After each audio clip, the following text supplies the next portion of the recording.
मैं Vinod Kumar Singh TS college Hisua Nawada Magadh विश्वविद्यालय बिहार की ओर से हिंदी विभाग में आज हिंदी साहित्य के इतिहास पर हमने देखा अब तक कि हिंदी साहित्य के इतिहास को 3 कालों में विद्वानों ने आलोचकों ने बांटा है। नंबर 1 आदिकाल, नंबर 2 मध्यकाल और जिसको हम भक्तिकाल भी कहते हैं, और नंबर 3 आधुनिक काल। नंबर 3 पर आधुनिक काल है। आधुनिक काल ये 3 काल है। आदिकाल को हमने छोड़ दिया है। इसका कारण ये है कि आदिकाल को रोककर भक्तिकाल और आधुनिक काल के सिलेबस थोड़ा ज़्यादा है, इसलिए हमने इस सिलेबस को पाठ्यक्रम को कवर करने का मेकअप करने का प्रयास किया। समय रहा तो आदिकाल भी हम करेंगे। आज हम लोग भक्तिकाल के दौरान मतलब मध्यकाल के दूसरे स्टेज पे पहुंचते हैं। पहला स्टेज जो मध्यकाल में आप देखते हैं, मध्यकाल का नाम हजारी प्रसाद द्विवेदी ने और रामचंद्र शुक्ल ने मध्यकाल को 2 भागों में कहा। हजारी प्रसाद द्विवेदी ने कहा कि पूर्व मध्यकाल और दूसरा को उत्तर मध्यकाल। रामचंद्र शुक्ल ने पूर्व मध्यकाल के साथ जोड़ दिया भक्तिकाल और दूसरे को उत्तर मध्यकाल के साथ जोड़ दिया रीतिकाल। ये पॉपुलर हो गए, ये मतलब प्रचलित हो गया। आप देखिए कि सारे आलोचकों ने मध्यकाल को 2 भागों में पूर्व मध्यकाल उत्तर मध्यकाल में बांट दिया और फिर इसके बाद भक्तिकाल और रीतिकाल की पुष्टि कर दी। लेकिन आप देखेंगे कि रीतिकाल की शुरुआत, जो शुरुआत का समय है, इसका जो समय की शुरुआत कहेंगे तो इसकी जो स्टार्टिंग पीरियड है वो आप देखेंगे 1643 यानी कि 1643 से चल करके और सीधे 1843 तक का है, यानी 200 वर्षों का काल रहा है रीतिकाल का। इसको अगर हम ओवरऑल लेकर चलें तो हम कह सकते हैं कि लगभग 1700 से 1900 तक के काल को हम रीतिकाल कहते हैं।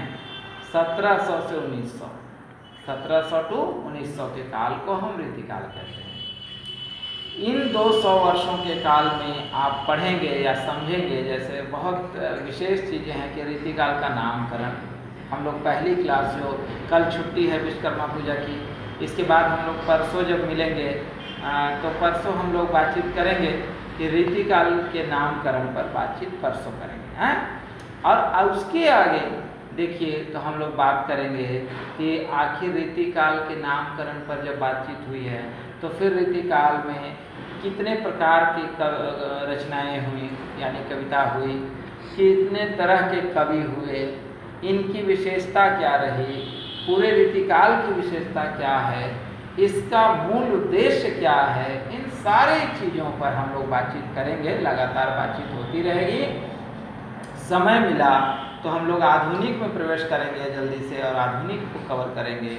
आप देखेंगे कि रीतिकाल जब 200 वर्षों का काल है तो इन काल में बहुत सारी चीज़ें मौजूद हैं, जिसमें कृष्ण और राधा हैं लेकिन चीज़ें बदलेंगी।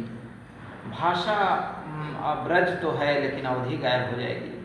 तो इन सभी चीज़ों पर हम लोग बातचीत करेंगे। रीतिकाल में आखिर ऐसा क्या हुआ जिसने रीतिकाल को इतना श्रेष्ठ कर दिया, और एक तरफ वही कि रीतिकाल को आप देखेंगे कि रीतिकाल को लोगों ने खराब काल माना।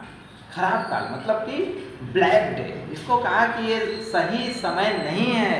हिंदी साहित्य के इतिहास में रामचंद्र शुक्ल ने भी कहा कि ये रीतिकाल छिछलापन है, मतलब थोड़ा हल्कापन है, कविताओं में वो गहराई नहीं है। लेकिन ये कह कर निकल जाना आसान नहीं है, ये वाद विवाद का विषय है, डिबेट का विषय है, क्योंकि इसी काल में घनानंद हुए हैं, इसी काल में गिरधर हैं, इसी काल में वृद्ध कवि हैं, इसी काल में आप देखेंगे कि दीनदयाल हैं, बड़े बड़े कवि हैं, और फिर बिहारी जैसे कवि, गोविंद जैसे कवि। तो आप नहीं कह सकते कि ये काल इतना हल्का और छिछला है।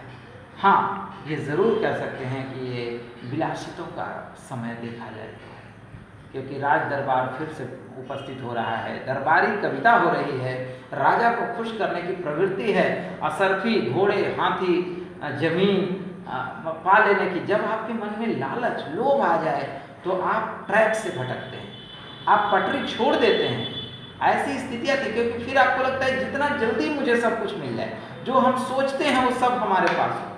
और यही कारण है कि चीज़ें पटरी से उतरती है। और भक्ति काल एक तरह से देखी जाए तो रचनाएँ अचानक पटरी से रीतिकाल में उतर गए, क्योंकि यहाँ कवियों में लोभ आ गए, वो असरफी के पीछे भाग गए।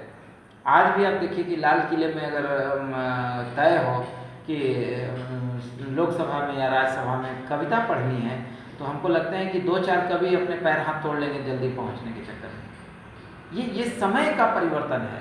भक्ति काल में ऐसा नहीं था। भक्ति काल में कुम्भन कह रहे थे कि मोह को कहाँ से फिर से कहाँ, आवाज जात कन्हैया टूटी बिसर गए हरिनाम। वहाँ कुछ और था, लेकिन यहाँ कुछ और है। यहाँ चीज़ें बदली हुई हैं, और यहाँ तो लोभ है, लालच है, स्वार्थ है। और ये स्वार्थपन रीतिकाल को हल्का कर दिया, थोड़ा हल्का किया। लेकिन यही रीतिकाल ने स्त्रियों के लिए जरूर अच्छा किया, क्योंकि स्त्रियाँ आगे आईं और आगे आकर के पटल पर चीज़ों को व्यवस्थित की। खैर, इन सब बातों पर बातचीत की जाएगी, लंबी बातचीत होगी, और रीतिकाल को हम लोग अच्छे से समझने का प्रयास करेंगे, जैसे हम लोगों ने भक्ति काल को समझा है। आज के लिए इतना ही, क्योंकि आज मैं बीमार नहीं हूँ, लेकिन मेरा पार्टनर थोड़ा अस्वस्थ है, तो इसलिए आज के लिए बस इतना ही। बहुत बहुत धन्यवाद। नमस्कार।